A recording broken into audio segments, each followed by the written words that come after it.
Should be easy for a guy of your talent. Delightful.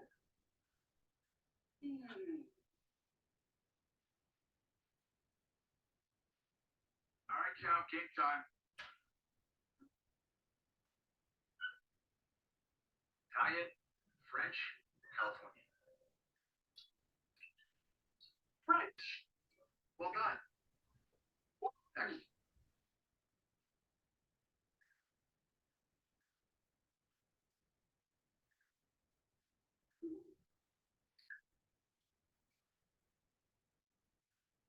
Italian.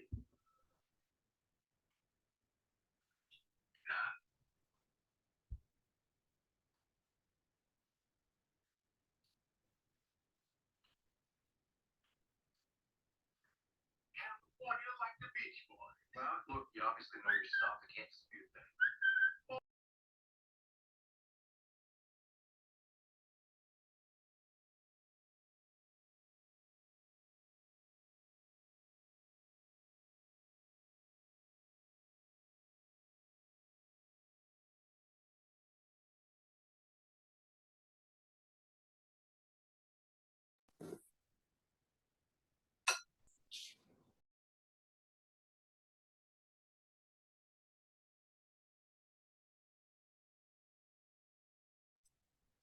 Hi everyone, welcome to our presentation today. We'll wait a few more minutes because it's not 5 o'clock yet, but looking forward to speaking to you guys all soon. So we'll just wait a few more minutes and we'll get onto this about 5 o'clock or so, about 3 minutes away.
Hi everyone, and welcome to our tax planning webinar for the financial year ending. And we've got myself here and also Catherine, who you guys should all know. So hello. Yep. Okay, so we're good to go. I think we've got quite a few people who've entered the room and are ready to go. We are recording this, so if you want to go back and look at, go back to some of the points from today, that recording will come through tomorrow. But for the moment, you will see in the chat box there. I'll just quickly, I don't know if you guys can see my chat box, but very, very much good evening. Hi, everyone. Can you all make sure you're muted? I have made sure before we started here that everyone is muted, but if you do have a question, just write #question, throw the question in the question box, and we'll do our best to answer that in the meantime. So let's get going. So we've got as well, just for your, I've been going through these slides here. We've got our disclaimer there. I'll give you guys just 30 seconds to have a quick read of that, and then we'll get going.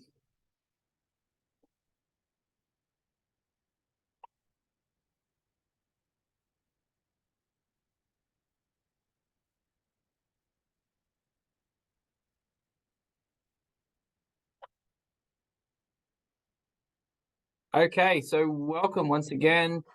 Just a quick run through of a few slides here. This is the team, and I guess the hardest part as well with today's digital age, a lot of us sort of deal with each other on the phone, internet, and we don't have a lot of, as these days, as much as the face-to-face office with clients coming in as much as we used to back, I guess when I first started my career all those years ago. But nonetheless, that is the team there. And yeah, we couldn't do it without these guys. So just wanted to pay special mention to Catherine, Sue, and also Belinda.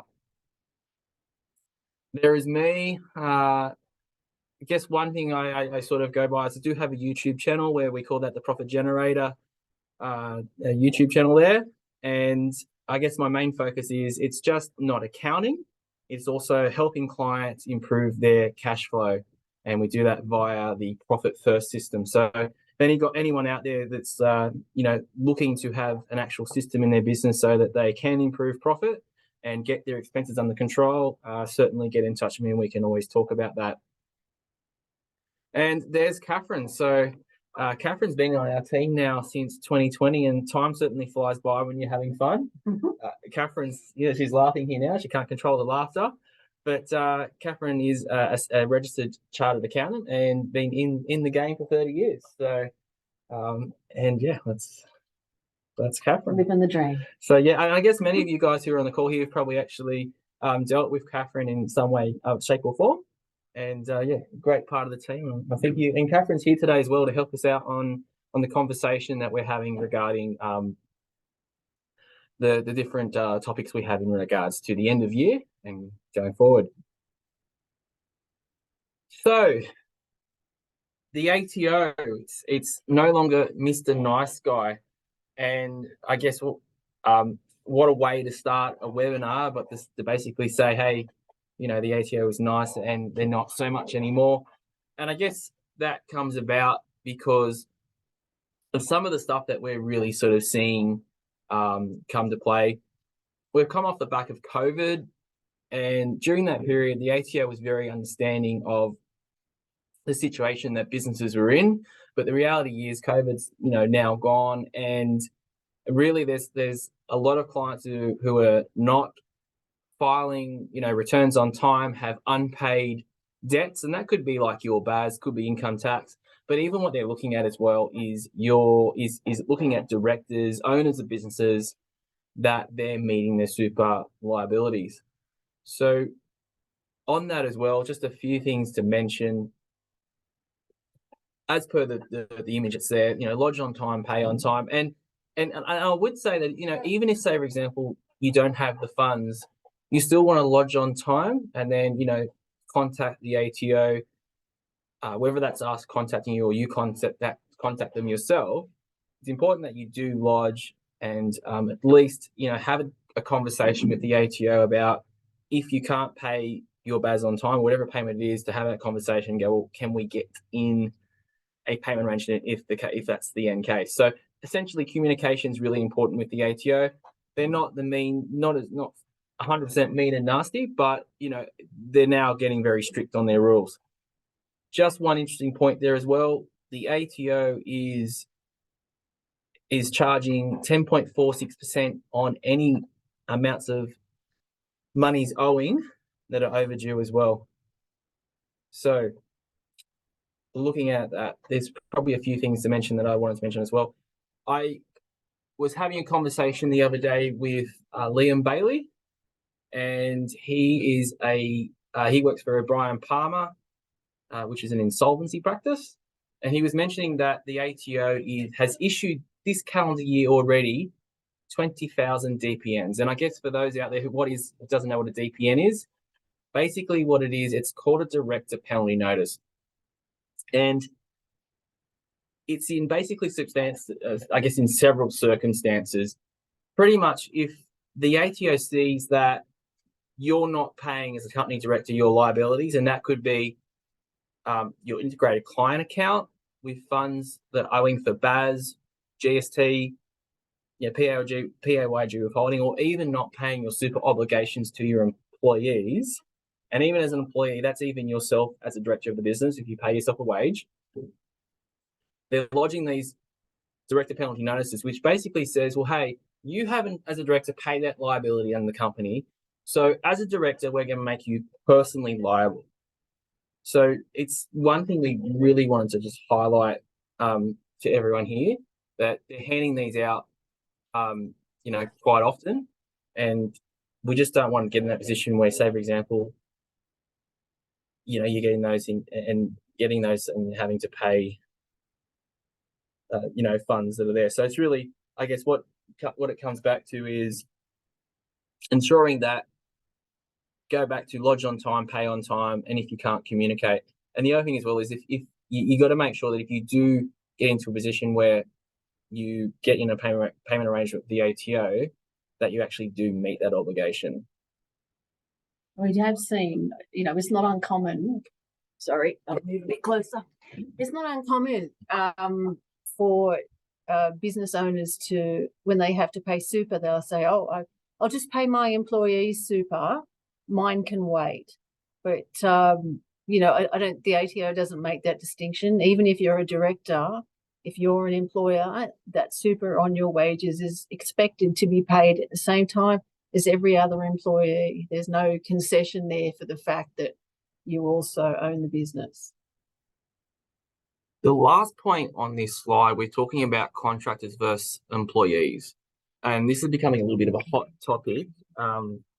It's becoming a hot topic where basically the ATO is looking at whether contractors are sort of really in an employee, really acting really as employees at the end of the day.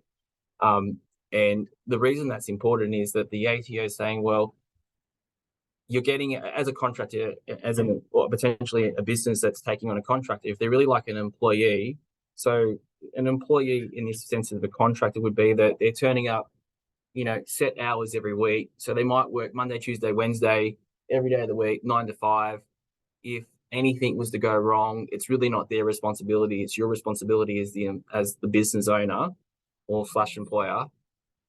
So therefore, what they're basically saying is, if it looks like that, you're not really, they might kind of look like a contractor, but they're really acting more like an employee. Yeah. It's like an employee just putting on a shirt that says, "I'm a contractor."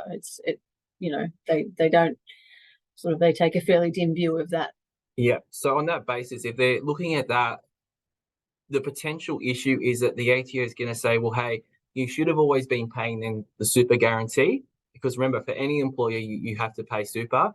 But the second thing as well is that workers' compensation, if they have an injury on your site, your business, potentially, when it comes to workers' comp might act, or ICARE may argue that you are responsible for their injury. So it's a conversation. If you guys have any contractors, I would suggest that you get in touch with myself or Catherine or Sue here to talk about that and say, well, hey, Are they really employees, or are they real contractors in the sense of a contractor?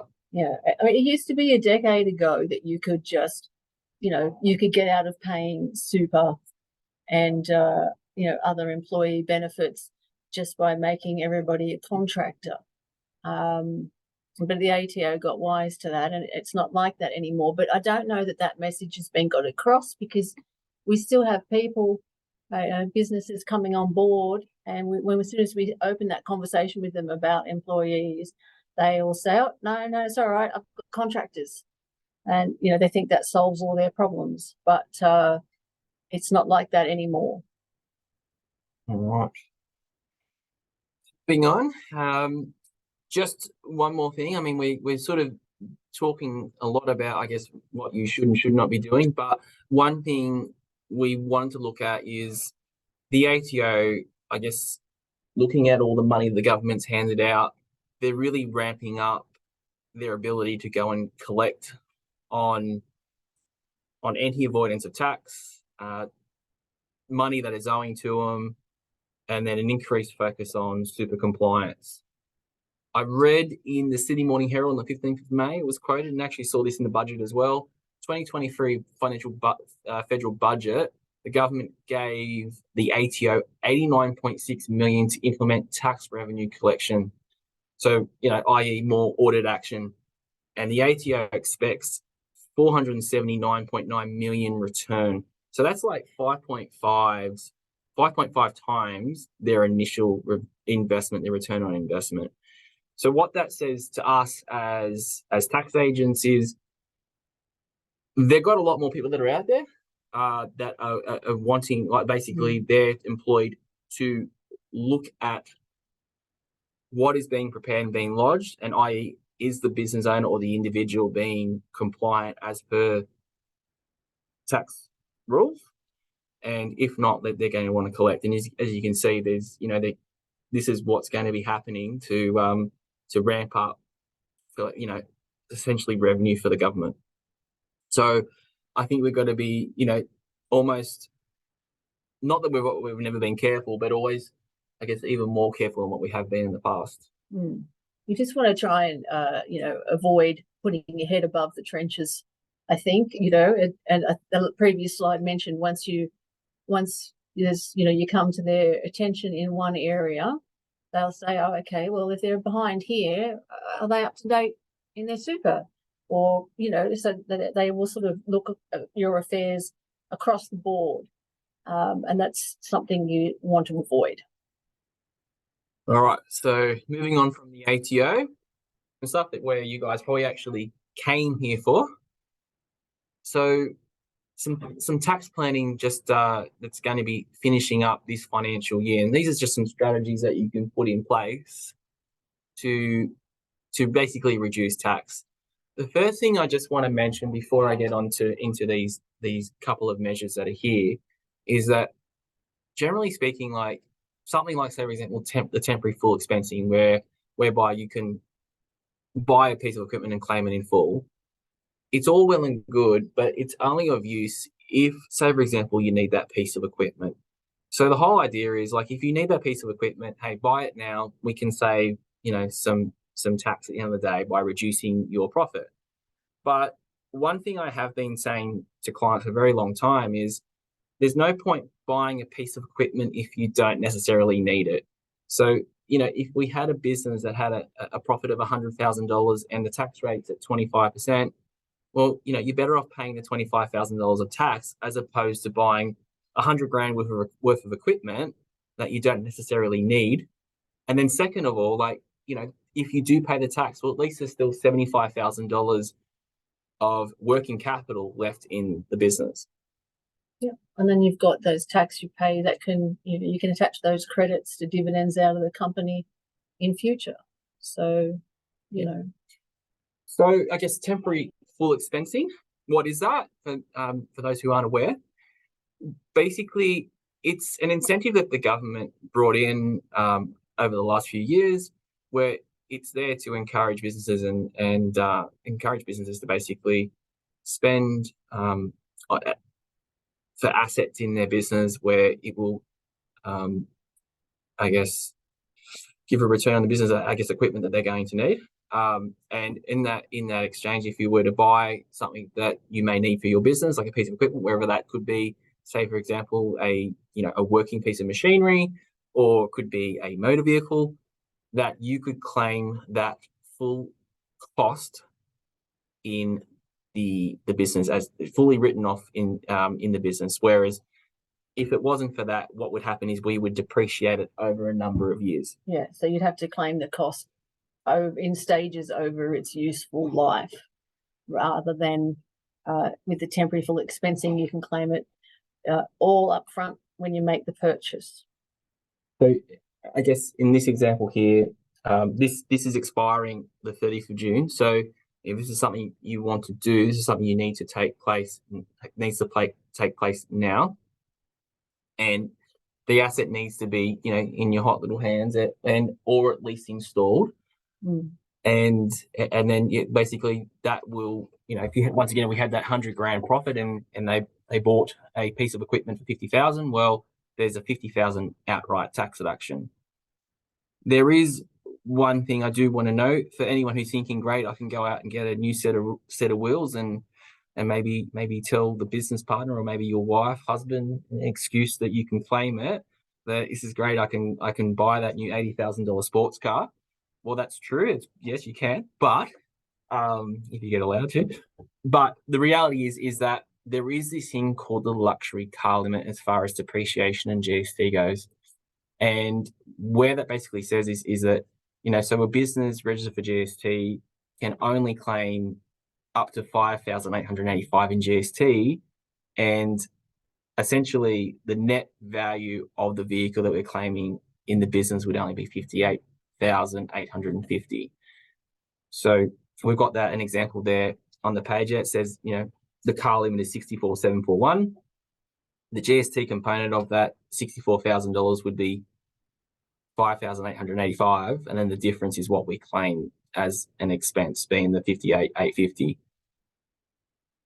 So if you were to buy that $80,000 vehicle, and we look at this temporary full expensing, we can temporary full expense essentially $58,850 at a maximum. They're such killjoys, aren't they? Yeah. There's always the good news followed by the but. There is a bit of a but. The fine print. There is a bit of a but. Say. Now, the other thing as well I just want to mention was I did meet a builder the other day, and nice guy, and he told me that he does building remedial on units, and he said, I bought a Porsche in my business. I was like, a Porsche? I said, how's that work with the ATO? And, turning up to jobs in your Porsche. He's like, I'm claiming 70% of it. And I was like, yeah, okay, righto. Now, what he paid, I think it was just under $200,000 for this vehicle. He probably thought he could claim all the GST. The reality is he can't. And he's just the same as everyone else. He can only claim up to that $58,850, as I said, and only $5,885 in GST. But the reality as well is that what I don't think he was aware of was that, let's say, for example, business takes a turn and he has to make some tough decisions and sell that motor vehicle in the next couple of years. And let's say he sells it for maybe a little bit of a loss. He bought it for 200 and maybe he sells it for 120. The reality is what's going to happen to him is when he sells that vehicle, there's going to be GST that he essentially has to give back to the ATO. And there's no limit when you go and sell an asset. So there would be GST on the on the whole sale. So if I look at my $120,000, we divide that by 11, there would be $10,909 of GST he would have to pay the ATO when he sells that asset. And the reality is he only would have claimed to start with $5,885. So just be very careful when you go to buy vehicles in a business, and just really sort of think about what you're buying. And if you're buying a toy like a Porsche, maybe you're better off buying it outside of the business. I hope he doesn't get an audit and he's not one of these ones that's captured in the ATO's return on investment on the $90,000. Sorry, $90 million. Just to make it clear, he is not one of our clients. No, he's not. It's just a great example to share with you guys. Moving on to that one, there is the loss carryback. I might let Catherine explain that one. Okay, that one is for companies only. And so this financial year that we're in is the last year where if you make a loss and you've paid tax on profits in previous years, you can use this year's loss to carry that backwards and get back some of the tax you've paid in previous years.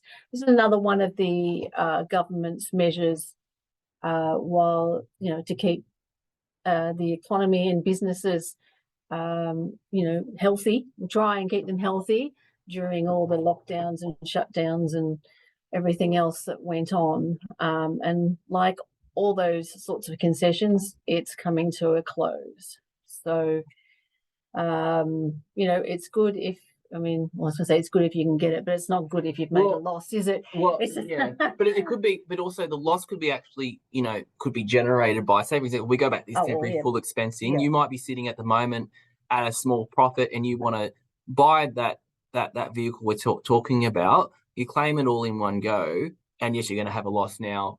So we could basically manufacture a loss in your company. And if you had a taxable income last year, effectively we could claim whatever tax was that you paid last year back. Now, on the basis that, you've lodged your 2022 tax return, you've actually paid the tax that was incurred for the 22 financial year. So if you haven't paid that at the moment, I'd suggest that pay it now, because if we get to the next, if we get to after July and you haven't paid that tax, we can't use this loss carry back provision.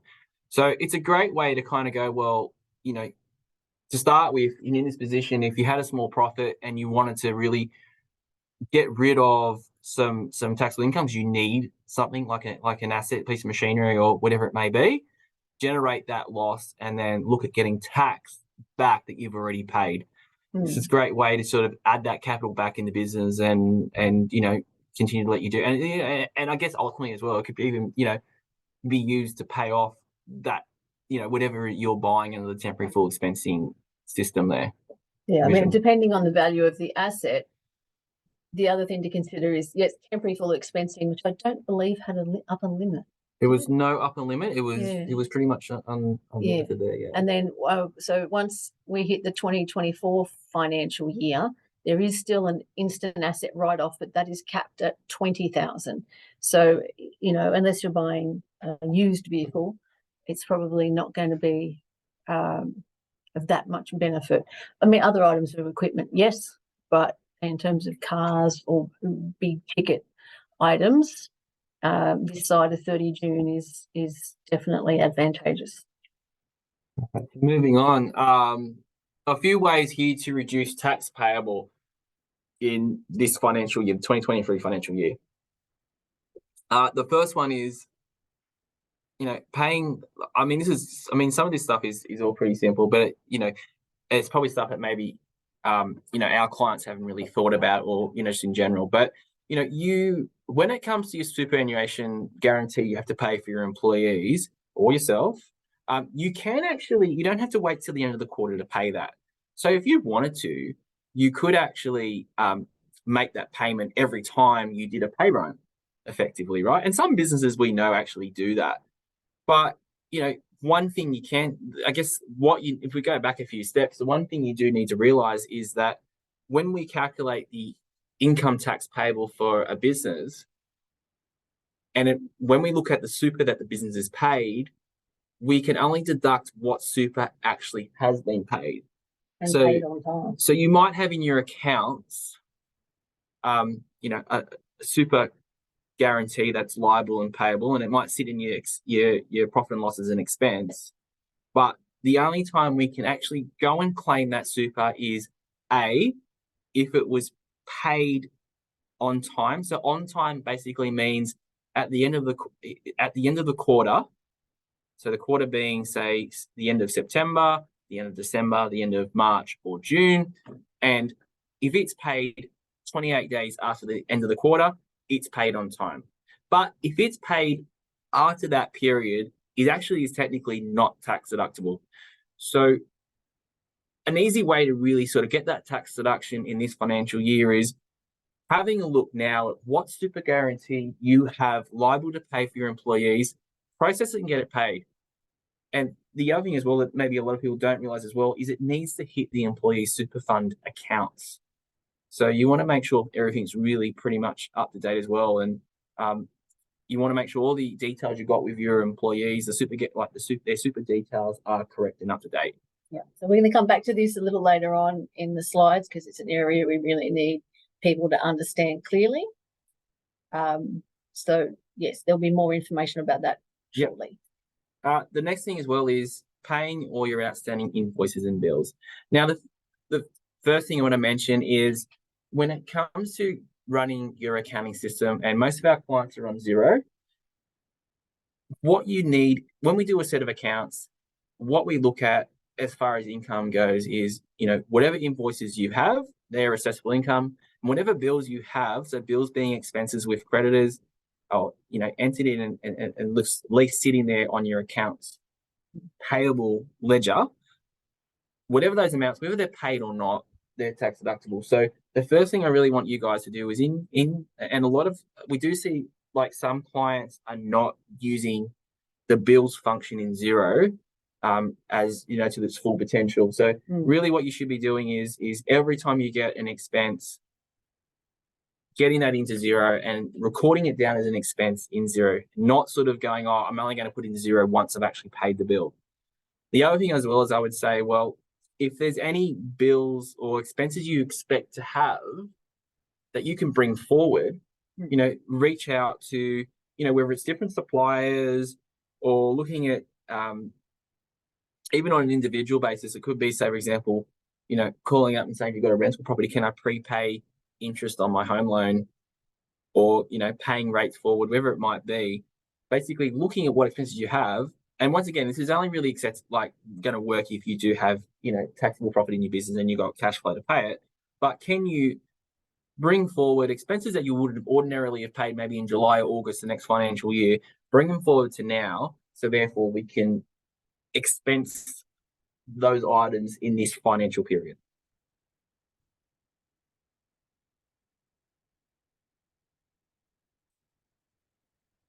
So the next thing as well is looking at, I would also suggest that, personally for yourself as the business owners, having a look at your concessional super contributions account balance. And we can easily see that on the ATO. But looking at, every year you get a cap on how much you can put into super, and not everyone is using it every year. So I would look at, what super have I put into super this year? Can I put more in?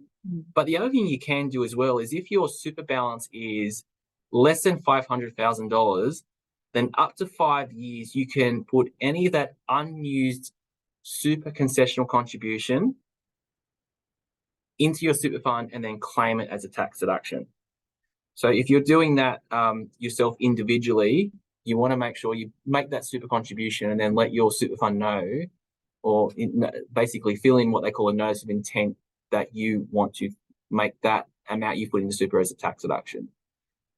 So it's just an easy way. Look, if you do have the funds there, and it could be, say, for example, even whether it's like you've got a profit in your business, or even could be like I saw a client the other day who had sold a rental property he owned for 10 years, and he made a capital gain of $500,000. Now, of that, there is a 50% discount, so he's only going to get taxed on $250. But there's still a lot of tax on $250. And when I had a look at the last 5 years of his concessional contributions, so concessional contributions, just as an FYI, is pretty much like you super guarantee your employer pays, or essentially a contribution that goes in that gets taxed, but then there's also a tax deduction in your own name.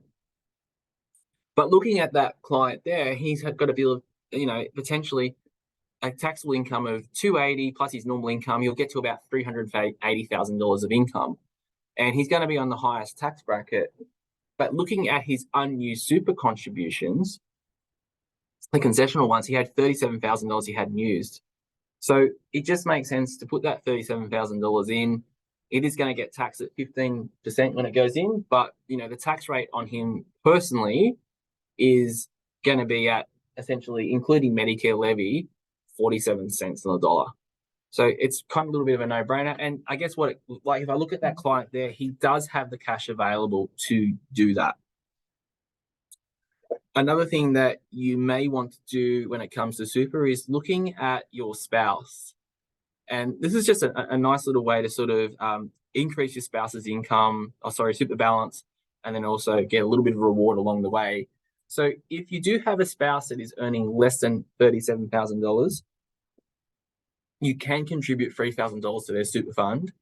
And then when we do your tax return, we need some proof, but like we can essentially let the ATO know, and they'll give us a tax offset of $540.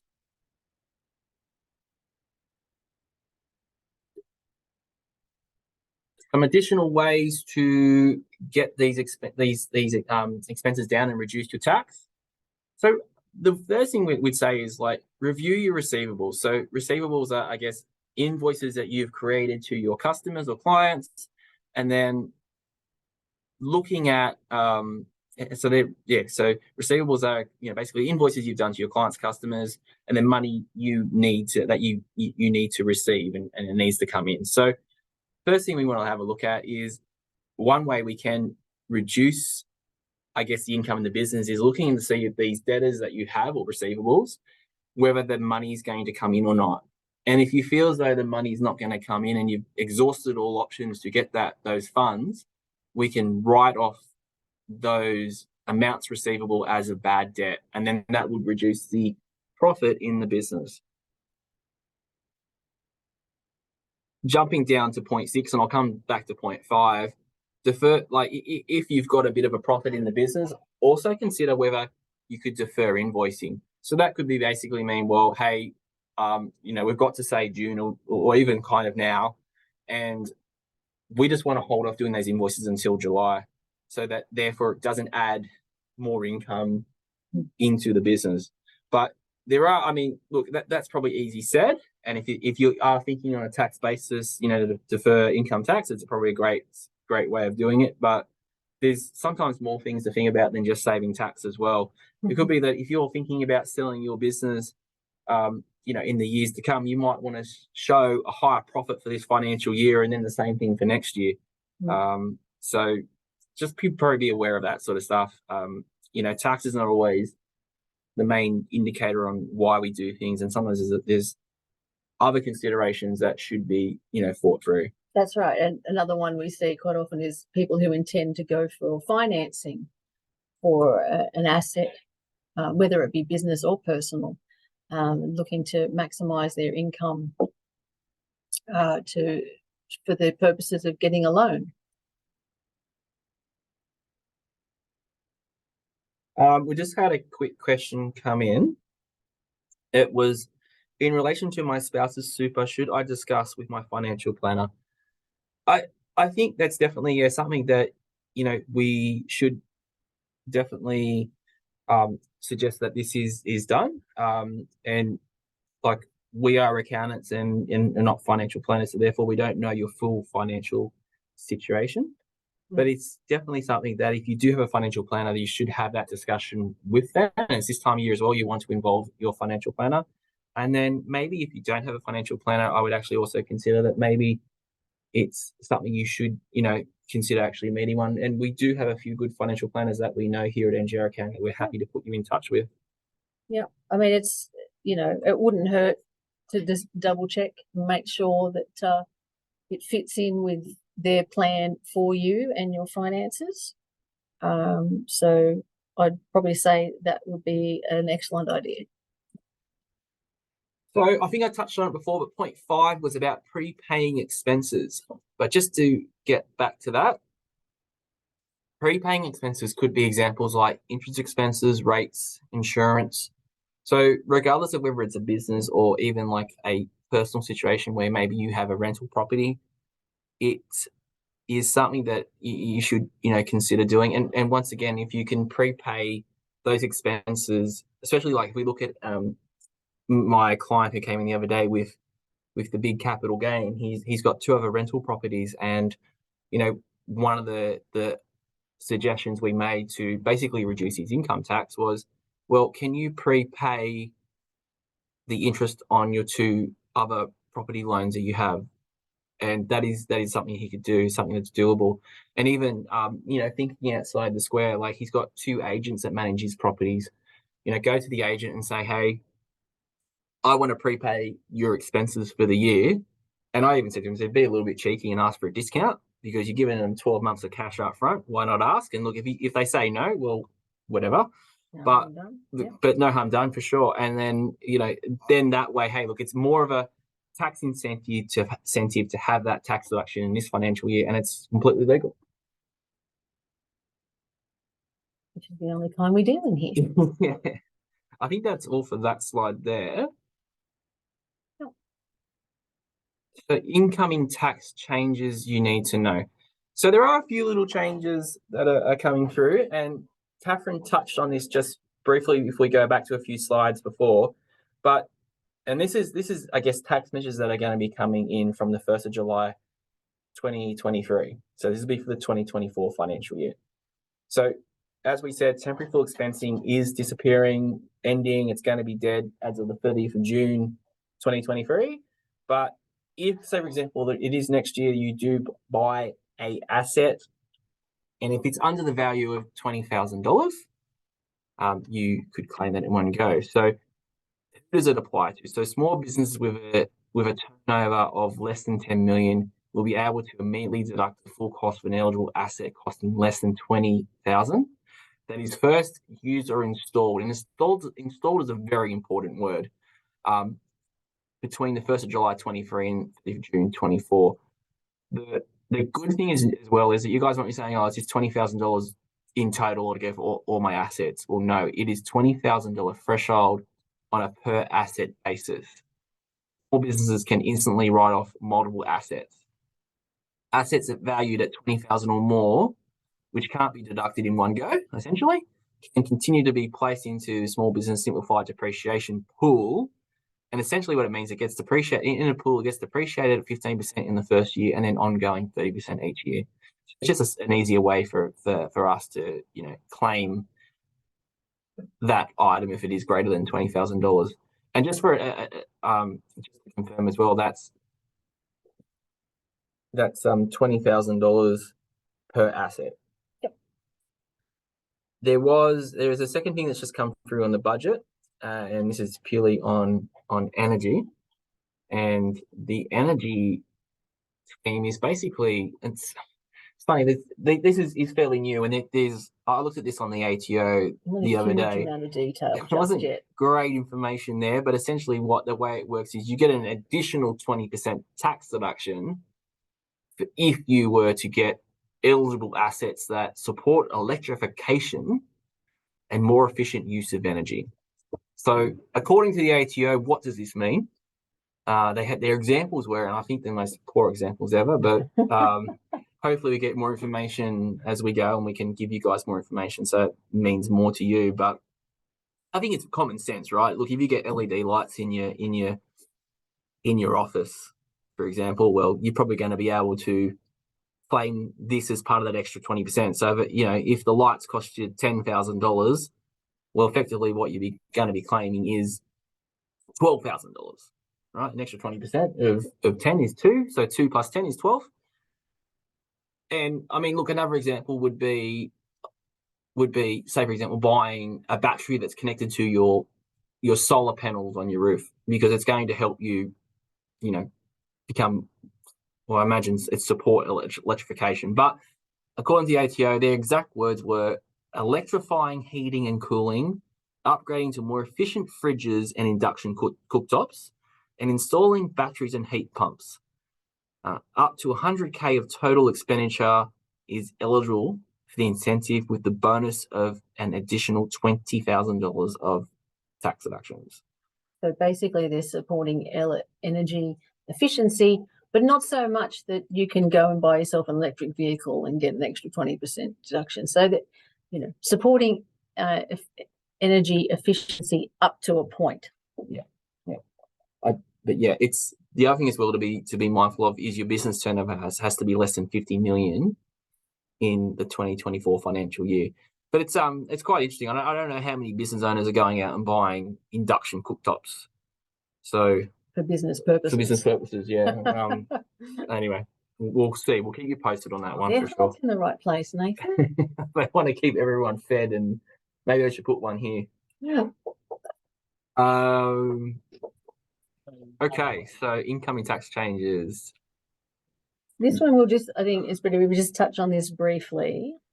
So again, we're talking about 120% deduction for skills and training and investment in technology. But this is one that has us pulling our hair out a bit. Again, there's not a lot of detail. And it was actually proposed in last year's budget. And, they're talking about bringing in this additional deduction for things that, well, by the time they get this through Parliament, will have happened in the past. This is a first for me in my professional career. Have you ever had things? No. So, I mean, and this was a tax incentive from the Morrison government. Yeah. I'm not really sure what they're trying to do here, but the current government and the previous government didn't put it through. But essentially, if it becomes a reality, essentially what it basically means that there's a skills and training boost.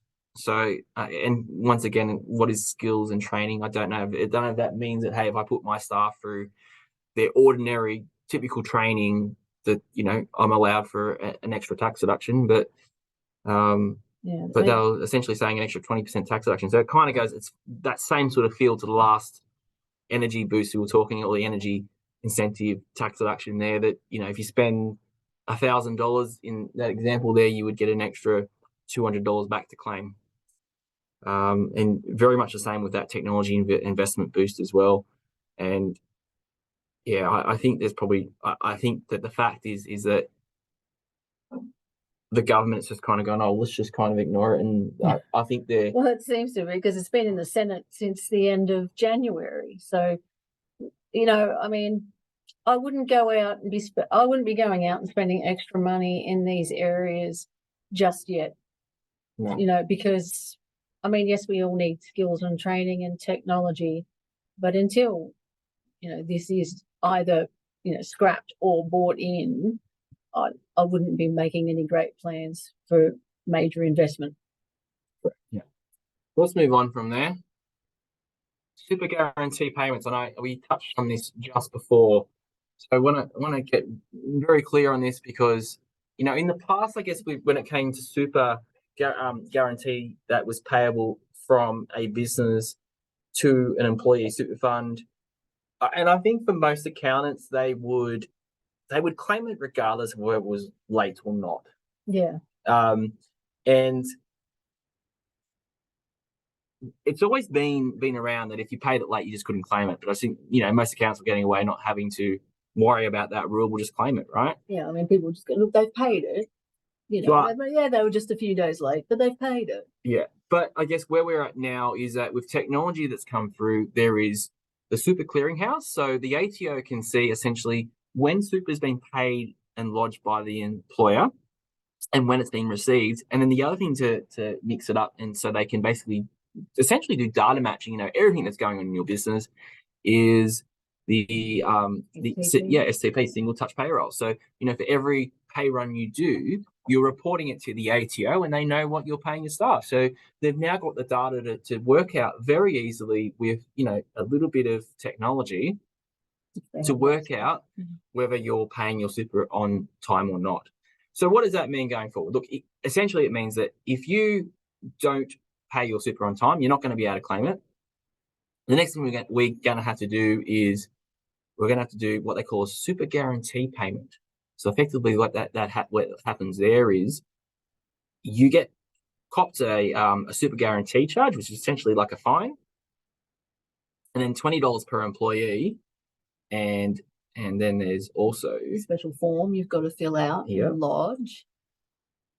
And so effectively, the debt then becomes payable with the ATO, and you pay it off that way. You wouldn't go through the super clearinghouse.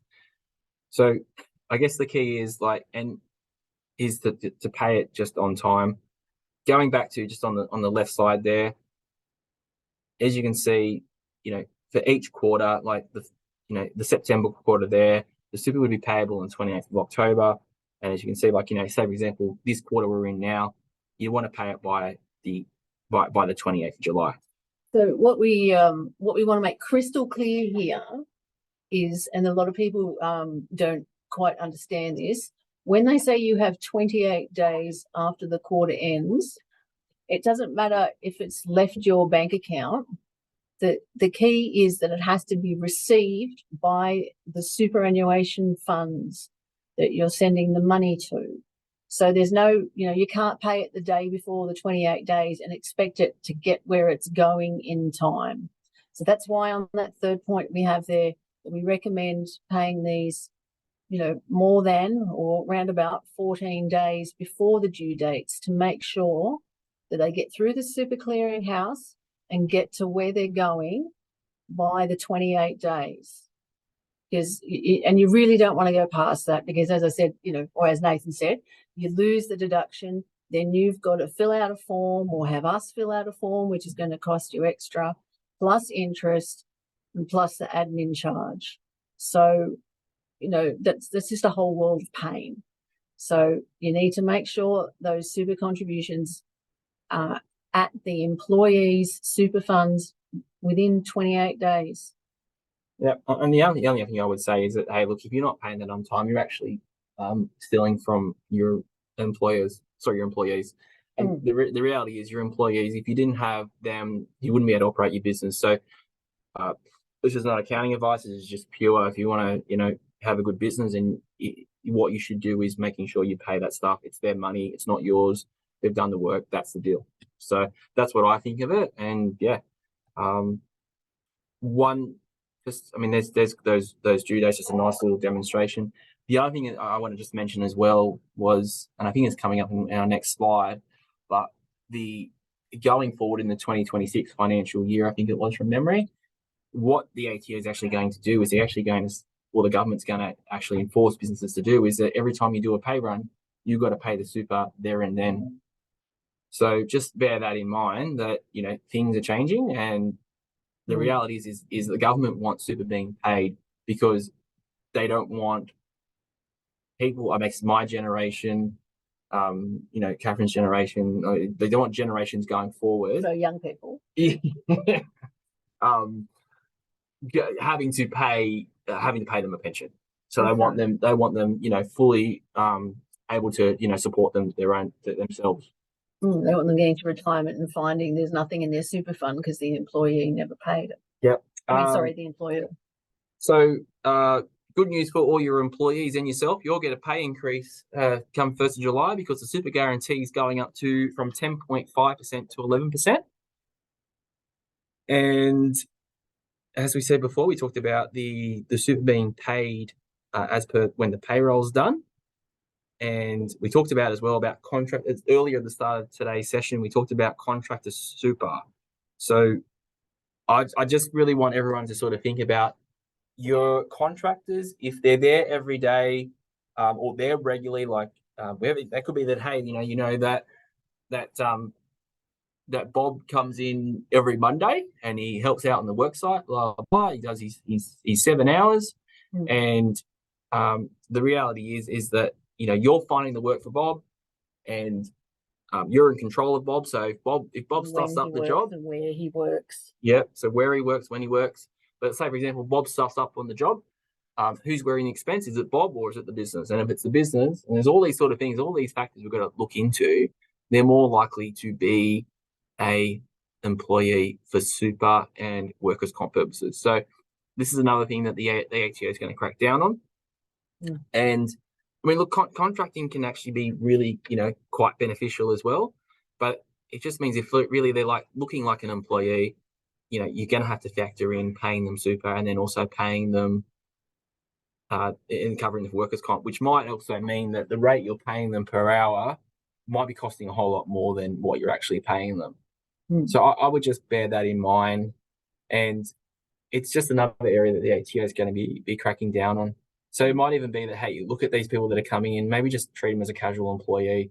I mean, a contractor or a casual employee, you can end that contract. You can end that employment as a casual employee at pretty much any time. So if you are liable for super, you might as well just make them an employee and just be done with it and follow the HR rules that are out there, and you should be fine.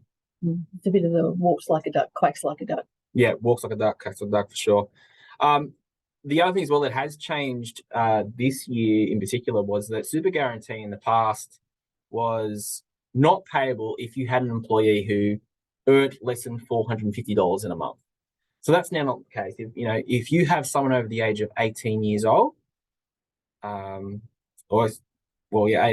much, or actually no, even if they're under 18. So if they're under 18 years old and they work less than 30 hours a week, you don't need to worry about paying them super. But pretty much any age, everybody else, pretty much any age, no matter sort of what wages you're paying them, particularly those who are over the 18, you might just pay them $100. There's going to be $11, coming 1 July of super to pay, or, in this financial year being 10.5%, it'd be $10.50. So it's something you have to do. And the other thing as well, you might say, hey, this employee hasn't given me their super details. They're being really slack about it. If you do have an employee like that, you just want to make sure you do the right thing. What I would suggest is if the employee can't get together, their act together and can't give you their super details, then what you do is you have a default fund that you set up for them on their behalf and you dump the super there. And then that's their problem. Like if they can't get their life together and give you their details, bad luck for them. And it's just, the key is the ATO is just so black and white. They don't care where you put the super as long as you paid it. And even the fact, like say example, you might have someone that's over the age of retirement age. It doesn't matter. Pay it, and then they might pull it straight back out and spend it. But still, it's a black and white world for the ATO. Yeah.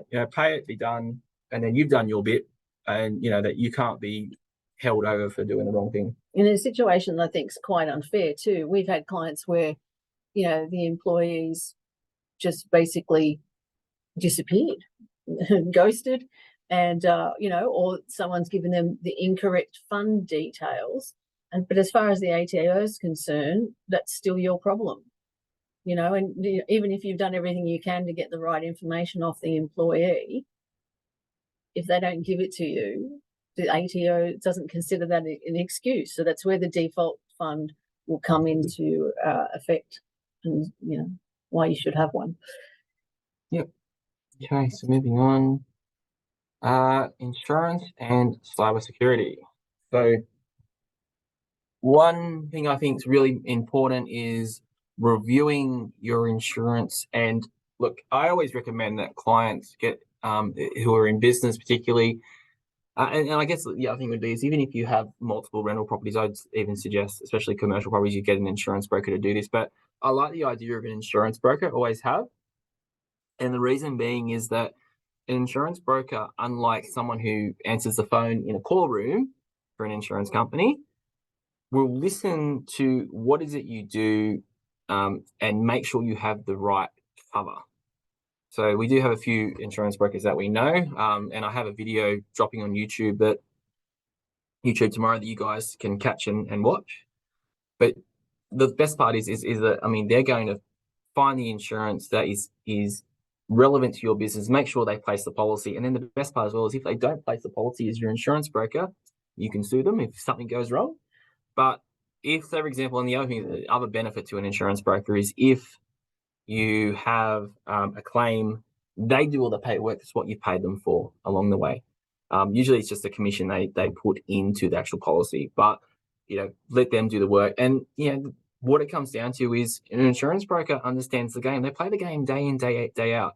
If you have a bakery, you're fantastic at baking cakes. I don't know how to bake a cake. To the extent that a baker would, and it won't taste as good as a baker. But, I guess what I'm trying to say is you stick to your lane, do what you're good at. And just like you guys engage us to do your accounting and trust in us, there's other professionals out there you should trust. And one of those is an insurance broker.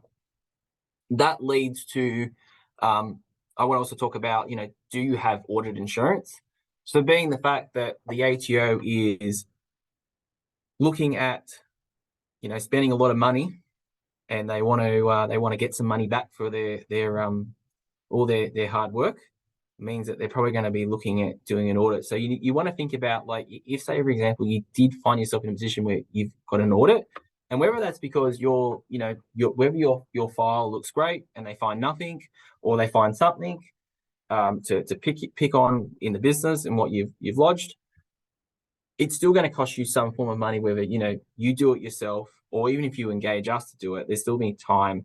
So you really want to have a look at going, well, is it worthwhile having a policy in place that if something happens, that it can cover the cost of a professional like ourselves. It can cover the cost of any shortfall of interest that they might charge. And I'm not sure if it covers fines, but definitely something worth looking into. So there is, I think we've got in 2023 budget, the ATO proposed huge sums of money to ensure that taxpayers comply with the rules and regulations. So that's they're spending 90 million on individuals, 40 million for super compliance, and 588 million for GST that's compliance. not a typo. That is not a typo. It's 588. That is over 4 years. That's like but still, that's like $500 million. I know, it's huge. That's a lot of coin. That is a lot of coin. And you think about it, like their expected return on the other the Sydney Morning Herald quote that I saw there was they were going to get a 5.5 times return. So I mean, if anyone here was going to invest into say property or whatever, and I told you that in a very short period of time you could get 5.5 times what you initially invested, you'd be smiling, right? So it just so happens that we're on the wrong side of that investment. So, yeah, and this is where we've brought audit insurance up as a topic for you guys to look into. The other thing that's very big as well that I would suggest that most businesses, particularly if you are using a computer and you have data on maybe your clients or individuals, is cybersecurity insurance. So effectively, I guess anyone that has a data of information, there are scam artists out there that will try and take that because then they can sell it on the dark web for lots of money. And essentially, I don't know what the numbers are, but it's pretty big. I think each contact would be worth, say, $10,000 because effectively, if you think about it, they go and get that contact. They have all their name, details, addresses, could be even personal information like tax file numbers and other personal information. And they can go and apply for, say, for example, they might go and apply for 10 different credit cards. If each credit card has, let's say, for example, it could be a 100K limit. There's $1 million right there.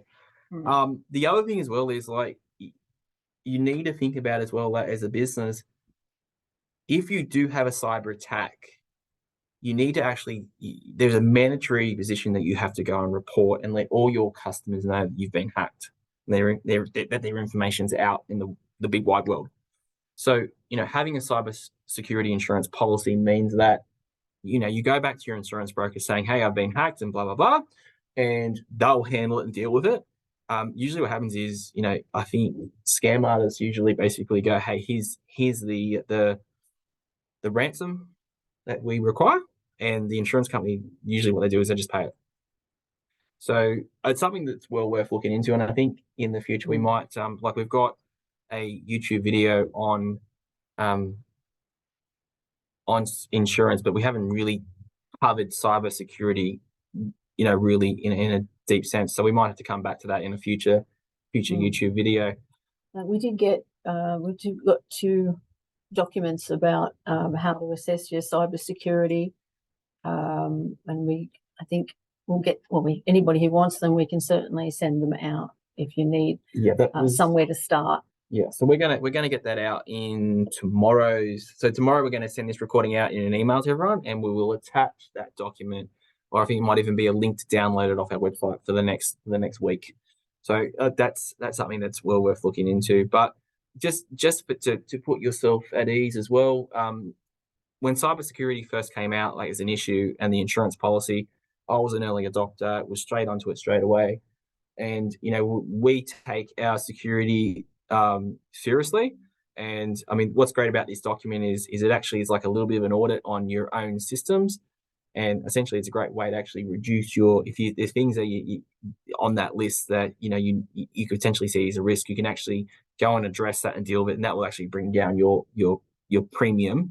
But if say for example we are hacked and whatever, I mean we're fully insured for that, and I just think it's just worthwhile mentioning that it's just a really serious issue. People's information. All right, now it's 6 o'clock. We just got a couple of little things we want to mention that sometimes people forget about, just reinforcing basically good business practice. So, firstly, just try keep your personal stuff out of the business. For those who operate through a company, once you've got that situation where you owe the company money because you've taken too much out, and then you've got, you're going to have to pay interest back to the company on that, which is what is that Div 7A referral there. Again, you really don't want to go there. And, the amount of time we spend fishing people's personal stuff out of their business records, it's just not worth it. And really, the other thing as well is I guess Catherine's talking about more of it on the sense of a company, but even if, say, for example, you're a sole trader, I would suggest that you have separate bank accounts that just represent your business. Oh yeah. And I would even go one further. If you're a client here who has, rental properties or rental property, just one, having a separate bank account where you can have that rent go in, have any expenses that relate to that business go out. That way you just know where each one of those properties is at. Yeah. So the other thing as well is, and this is where we see as well, is that a lot of people get fooled. In my understanding, and I guess what I've seen with businesses is that, and look, I've been guilty of this as well myself. A lot of businesses don't go to their zero file to have a look and see how good business is going and how much is owing. What they do often do is they have a look at what's in their bank account. And I guess what I really want to reflect to you guys is that, if you effectively have $20,000 in your bank today, it doesn't mean $20,000 is yours. You need to consider, well, how much of that $20,000 is to cover, your GST coming up, your BAS. It could be withholding tax on your employees' wages. Could be commitments that you've made to suppliers, like their bills. It could be even just expenses you have coming up. So just be aware of that. What I actually preach is that clients look at the profit first system, and there's a great book on that. And if you guys ever want to know about it, it's just a little bit of system where we can basically look at that money that comes out and just split that money out into 5 different bank accounts. But one where I think you can start, which is really easy, is just when, it could be every week, having a look at what's in the bank and just parking 10% of whatever cash has come in straight into a separate account, which is for GST. And because remember, when you collect GST from all your invoices, it's not your money. You're just an agent of the ATO collecting money. You're a tax collector. And when it comes to BAS time, you've got to hand that back. So in the best way of, essentially making sure you don't spend that cash is to get it out of sight and out of mind, and, park it in another bank account. If, say, for example, you don't trust yourself and you're going to possibly think you're going to spend it, put it in another bank that's not the same bank that you regularly bank at. Or if you're even, more likely to spend it and, that won't stop you, send it straight to the ATO. They'll hold on to it, and, they're pretty hard. They're pretty good at holding on to money, so, you won't get it back. But the key, time and time again, we see businesses run into trouble because they haven't had that mindset that 10% of that money isn't mine, and they spend it, and then it comes to the end of the quarter and they get a BAS, and we go, okay, here's what you have to pay, and they go, oh, where am I going to get that from? And it's a situation that just seems to compound itself. And we've seen it cost people their entire business and more. Yeah. So, I mean, the end result is you lead yourself into a position where you can't sleep at night, maybe arguing with your partner about money. Oh, yeah. It could be that, just the pure anxiety of just knowing, well, how am I going to do the next day? And the end result is that, this dream of running your own business has now become your nightmare. Yeah. So there's ways around it, and we're always happy to talk about that. And I've had a lot of clients coming to me asking about how they can implement a system so that they don't find themselves in a position where they're arguing with their wife or husband, not being able to sleep, and just that, unwanted anxiety. I think the only thing that I probably should mention that's not on there is, just in case anybody missed it, it was the end of February, beginning of March, we sent an email out to all our clients that the rules around working from home deductions have changed. So, a lot of you that are running your own business are also spending time at home working on the business. And from March onwards, you have to actually have a log. I know you'll recall in the past we've said, okay, roughly how much time would you spend in a week working on business matters at home? And that's not going to cut it anymore. They made changes effective instantly, with you have to have a written record with the date and what you did and how much time you spent, or there'll be no working from home claim.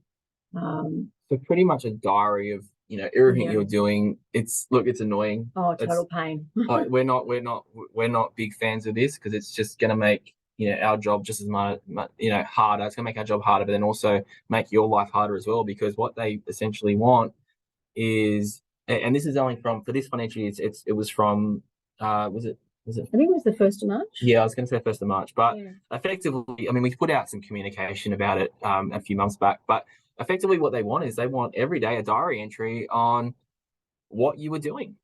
Basically, I was at home and I was answering emails, or I was working on job 542. Yeah, they were very specific too. They say, just checking your emails or making a call, that's not enough. It's got to be, sit down, actual proper time. So yeah, checking your emails might be that, hey, answering emails as well. Like, you might have to document, and maybe not the full names of the clients, but the clients you did right back to emails. And I know that, like, for me in my business, like, I get home and eat dinner, watch a bit of TV, and then catch up on emails. Emails are a very big part of our business, and a lot of clients communicate that in that fashion. So I'm sure, look, if the AT ever wants to, they could probably have a look at my outgoing emails sent items. How's it going, Nathan? Is it coming along nicely? Yeah, look, I'm probably just one of those clients you were talking about hasn't got a log, but something that I probably need to concentrate on. So look,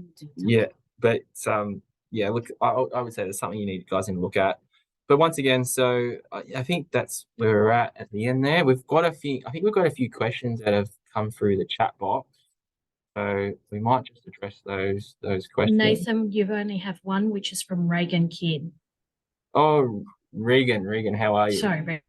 That's okay.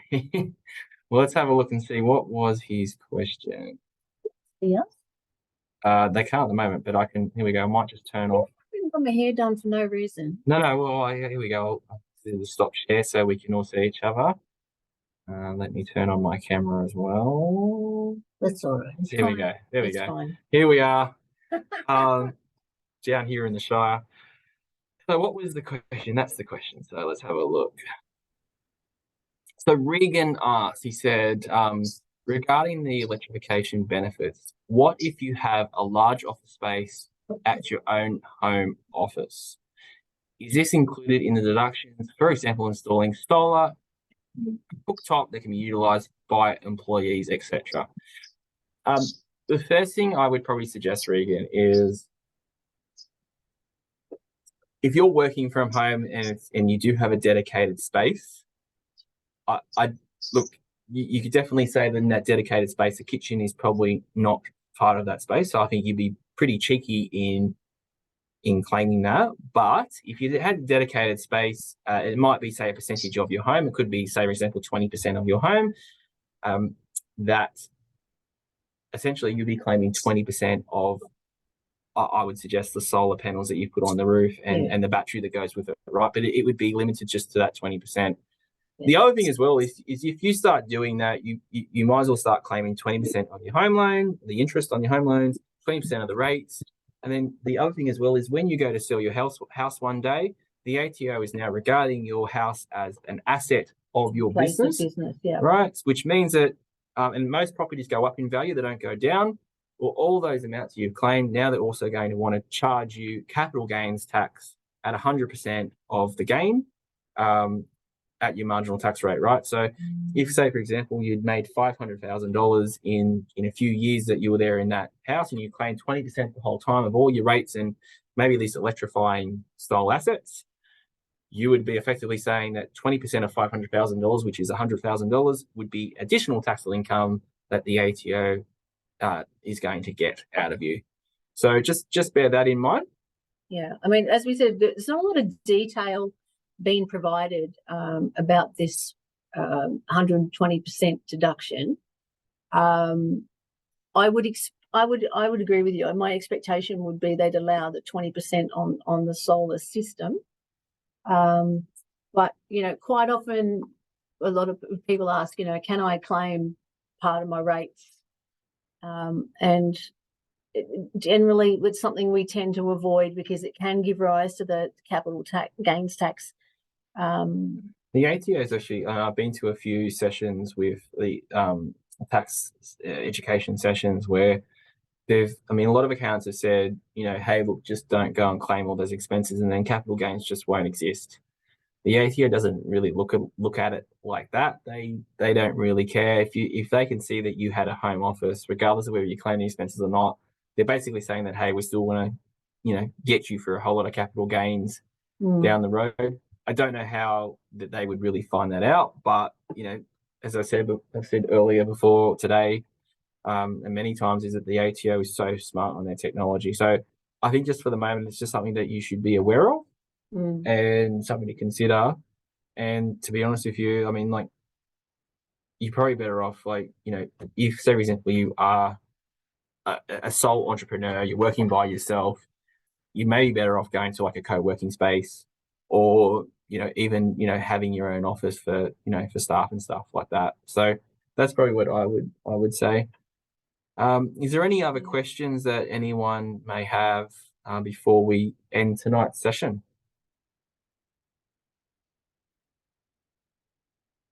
And we've got one more here. Yep. Thanks, Patrick. All right, guys. Well, thanks for tuning in and watching us. So one last thing. So we do have on YouTube a channel. I would love for you guys to be able to get out there and have a look at that and subscribe. And we've got some really good content on there. And I often do interviews with different professionals that are out there. Please subscribe, have a look at the videos we've got on there. But as Jacinta, who's looking after our marketing, thank you, Jacinta, who's there in the background. We do have a video link to today's presentation going out, and with some information, including that cybersecurity checklist for you guys to look at. And yeah, so get in touch if there's any particular questions, or in particular as well, if you do want to have a one-on-one financial plan, not financial plan. If you want to do a tax planning session with us, please let us know. Yeah. We're happy to do that and look at your personal business or personal tax position and work out the strategies that we can put in place. And, one final last important note is that if there's any strategies you're going to put in place, they need to be put in place before the end of the financial year. We can't go back in, we can't go in the next financial year and go, hey, this is what we could have done, we should have done, because it's just too late at that point. And that doesn't apply just to tax planning. We recently on our social media had a series of things that you should talk to your accountant about before you do them. So quite often we've got people come in, or clients come in, or people approach us. They've done something, they've made their move, and then they've come to us and it's too late. We could have structured it better for them or given them some better tax advice, and we've had some, maybe they've had consequences that they hadn't thought of, and they come to us after the event when we don't have any ability to minimize the tax. That's right. So, or suggest a better way to do things. So yeah, if in doubt, really, look, if you call the office number, Belinda can always book in a time with myself or even Catherine, or even Sue, depending on what the matter is, and we can talk through and give you the advice that you need before you make that decision. So yeah, all right. Well, thanks guys once again for tuning in, and hope you enjoy the rest of your evening, and we'll see you all next time. Bye.